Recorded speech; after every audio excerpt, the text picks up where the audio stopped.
Deep in the darkest coral reefs, one family rules the shadows, the Moray Eel. Over 200 species, some ribbon-thin, slipping through cracks. Others, a living nightmare. Meet the giant moray,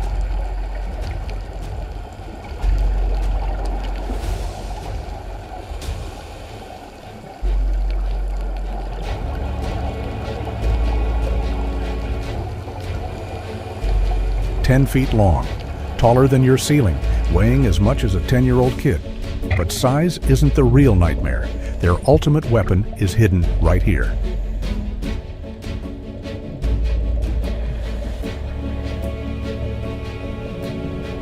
Morays pack a second set of jaws buried deep in their throat. Prey gets too close? Snap. Those hidden jaws launch forward, lock on, and drag the victim alive straight to the stomach.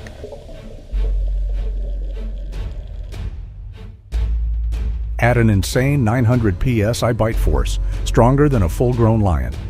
Once they bite down, it's game over. Teeth curved backward, a literal flesh trap.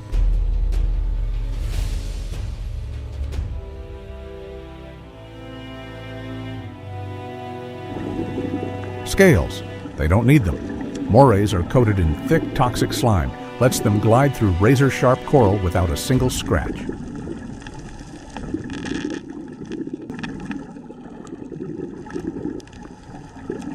So, how do you catch a bulletproof deep-sea monster? Just to put it on a dinner plate?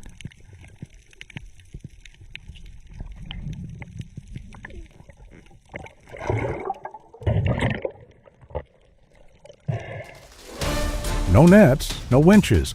On Japan's jagged reefs, hunting a giant sea eel isn't fishing. You don't lure them, you hunt them on their own turf.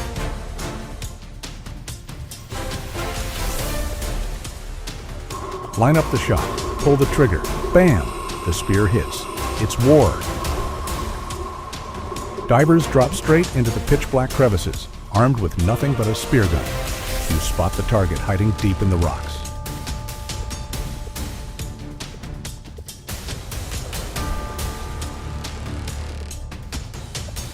A giant it anchors its muscle-bound body to the coral. Twisting, thrashing, muscle screaming, you drag it up by the heavy spear line. It'll rip its own flesh apart before surrendering that cave.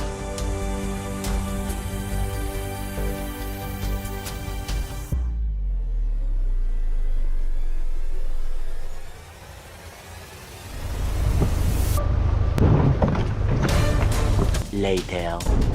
Route 2, the siege. Cave too deep? Bring in the heavy machinery. Fishermen haul high-capacity pumps onto the rocks and suck the tidal pools bone dry.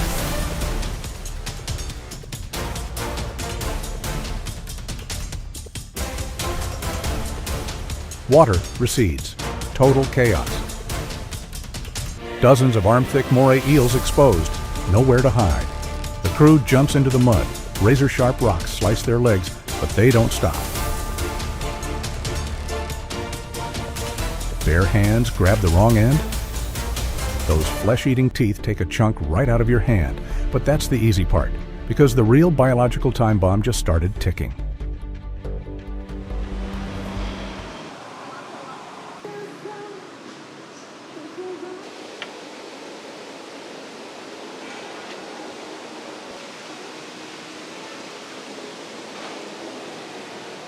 This isn't pure cooking, it's diffusing a biobomb. First step, kill the toxin. Scrub that toxic skin with coarse salt and boiling water. Scrape it clean.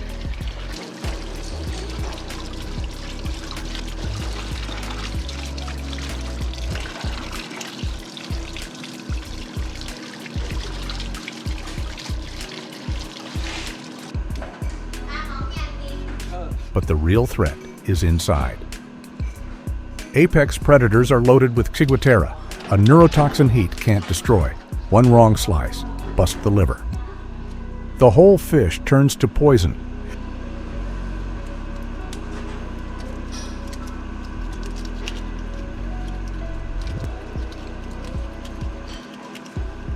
This beast is rigged with over 100 Y-shaped pin bones tangled deep inside the meat.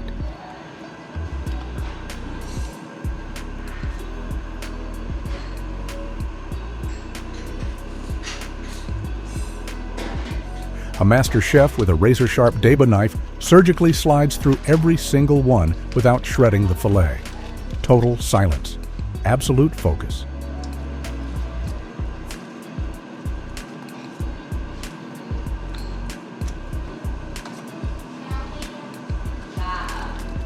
Now, over a blazing fire, this nightmare becomes masterpiece.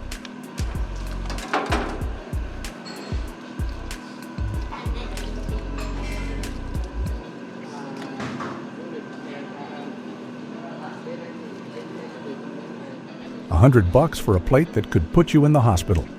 Worth the risk? Let me know.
Forget slow cooking. To tame this beast, you need fire. Blazing fire. We're making tataki. Drop the fillet on the iron grate. The flames shoot up, wrapping right around that thick, heavy skin. This is a flash sear, extreme heat. That slimy suit of armor, it blisters, it crackles. The fat renders down, locking in that heavy, smoky straw flavor. But here's the trick. You pull it fast. You want the outside charred and crispy, but the core, pure and untouched. Slice it razor thin. Plate it up. Hit it with some herbs.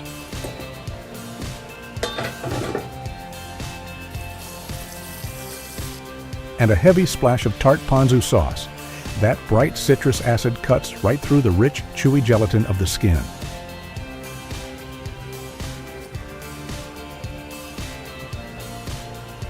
Or we can hit the fryer. Chop the Moray eel meat into thick, bite-sized chunks. Dredge them in a light, seasoned batter and plunge them straight into rolling hot oil. That thick skin instantly puffs up into a golden, blistering crust while locking the juices inside.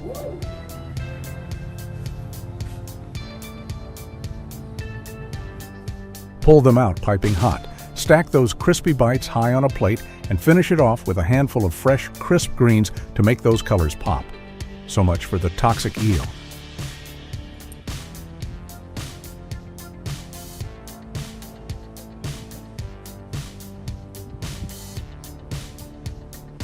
But if you thought that was a tough prep, meet the Opah, 150 pounds of solid armor.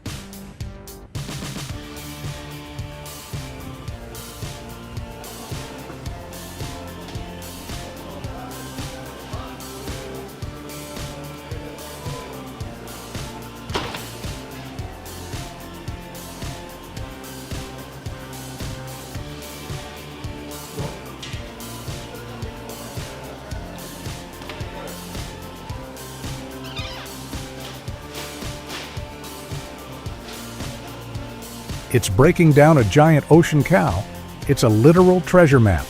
One wrong slice, and you completely trash the meat.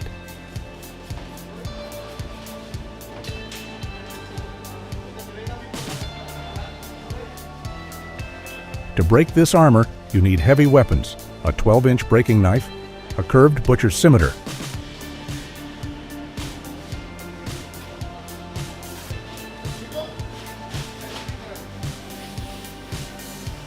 Step 1. Break the armor. Hack off that massive pectoral fin that gives you a flat surface. Now you navigate the maze.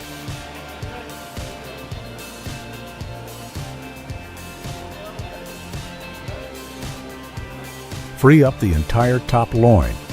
Next up, the belly, the absolute fattiest cut, weighing a massive 20 pounds.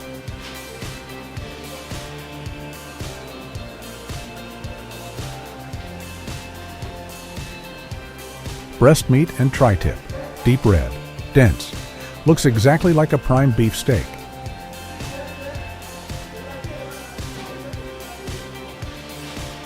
A real master goes nose to tail. Not one single ounce of protein goes to waste.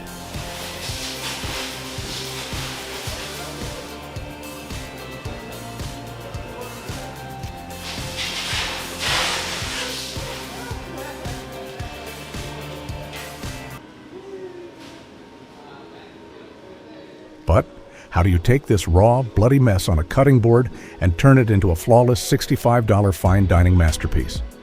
We need fire.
That massive layer of fat instantly blisters, crackling and frying in its own grease.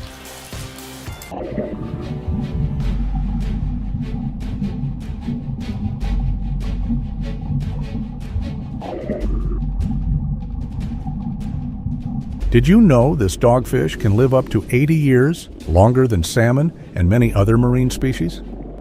Its growth rate is incredibly slow, and its gestation period lasts 18 to 24 months, several times longer than that of the great white shark. Female dogfish don't reach reproductive maturity until around 12 to 35 years of age, and each litter produces only 2 to 12 pups, a truly unique survival strategy. On average, they measure between 0.75 and 1.2 meters in length, with a maximum weight of around 10 kilograms. Males are smaller and mature earlier than females. They prefer cold waters ranging from 7 to 13 degrees Celsius, living close to the seafloor or swimming in midwater. Often they travel in massive schools, sometimes numbering in the thousands. 2 mildly venomous spines in front of each dorsal fin serve as defense, but they are also a constant hazard for fishermen. Imagine it, an 80-year lifespan, a 2-year pregnancy, and life within a massive moving swarm. This is a creature both mysterious and formidable. Hawk's hooked up to something.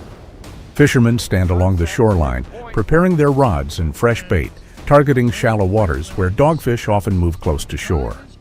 The line is cast out, the bait drifts with the current, and within minutes, a dogfish takes the bite. The line goes tight, the rod starts shaking violently, and the pull instantly turns into a one-on-one battle between man and fish.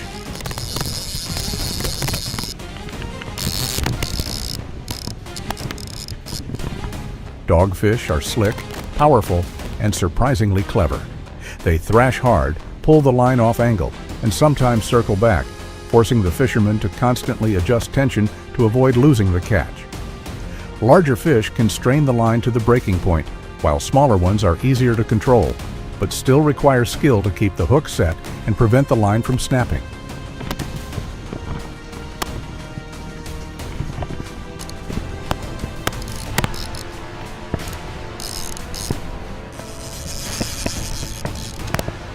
Surf fishing demands precise coordination, from casting and managing tension to hauling the fish onto shore. Every move has to be quick and controlled to keep the fish alive, ready for the next stage of preservation. It's a traditional method, but also an intense one, where every successful catch feels like a true battle with the ocean. Really? And the moment the dogfish hits the shore, the next step begins: the filleting process.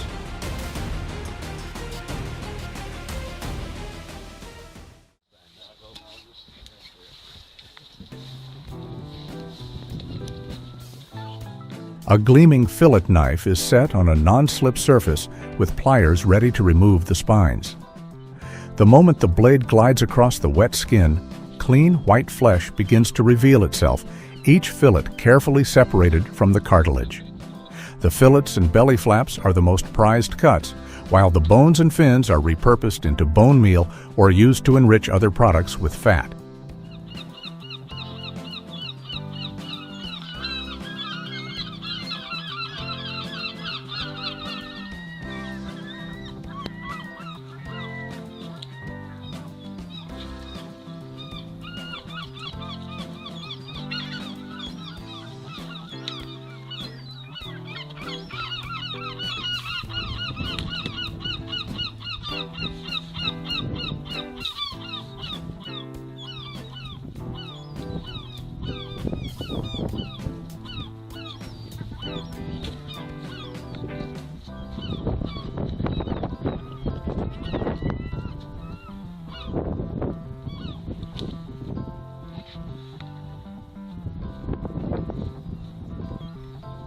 Precision is key. Skilled cutting avoids contact with urea, preventing any ammonia-like odor from tainting the meat.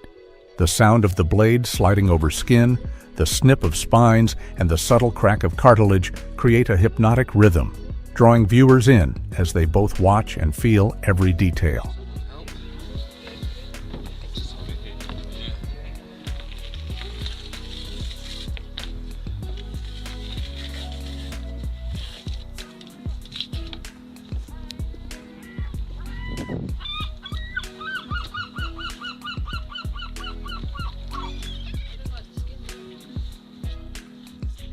From here, we move into the transformation, turning raw fillets into culinary art, where a creature of the sea becomes a delicacy on the plate. Repeat that on the other side.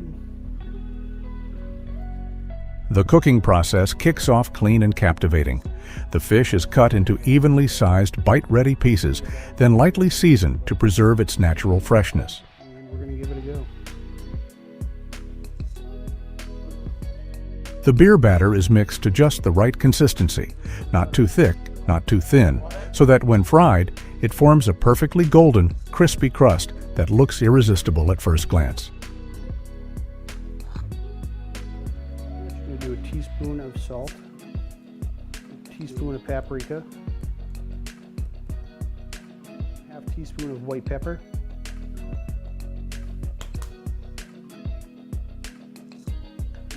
so you can use it lightly. I'd say maybe 1/8 of a teaspoon. Mixed around properly and evenly. Generally, I'm going to want the fryer to be between 1/3 and halfway full of oil. And it's always a good idea to hang on. All right, our oil is in the fryer. We're going to kick this bad boy up to about 360 degrees. I'm just going to trim these guys down a little bit. These are nice fresh fillets cut out of Nantucket Sound yesterday. Going to cut these into strips. That way I can tell what's the dogfish and what's the fluke. They have a different shape. I just want to take a second look, make sure you don't have any bones in there. I thought I cleaned this up pretty good, and sure enough, there was still one. All right, now it's time to prep our dogfish. This has been sitting in buttermilk in the fridge for about an hour.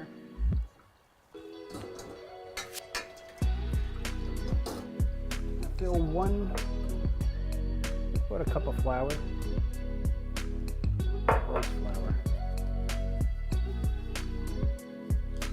And you really want to add the beer right before you cook. You want to keep those bubbles and that carbonation in the batter.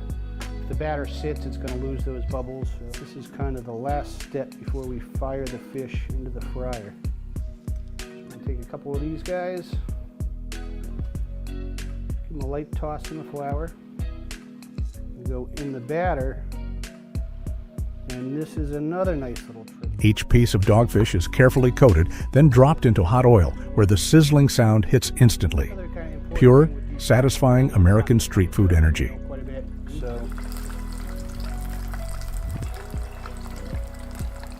when it comes to tasting, everything is elevated to another level. The crisp outer layer pairs perfectly with the white, tender, and juicy flesh inside. Dogfish isn't fishy at all. Instead, it has a mild sweetness with firm yet moist texture that makes every bite deeply satisfying. No need for anything overly complicated. The simplicity is exactly what makes this dish so appealing. And now, let's embark on another journey. they steal baits, they wreck your jigs, but today we're going to find out if these things taste any good. We got a fried batch of dogfish here.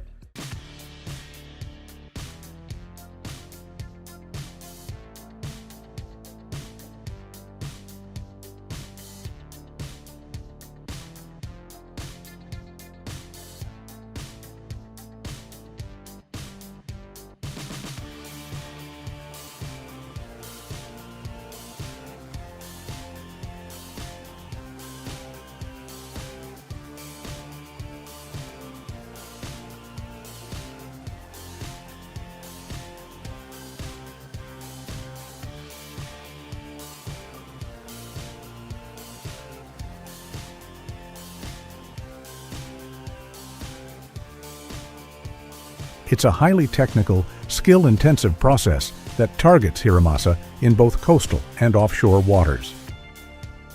Anglers typically use heavy-duty spinning or jigging setups designed to handle the fish's explosive power and high-speed runs.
This technique often involves vertical jigging or live bait drifting, where precise depth control and lure movement are critical.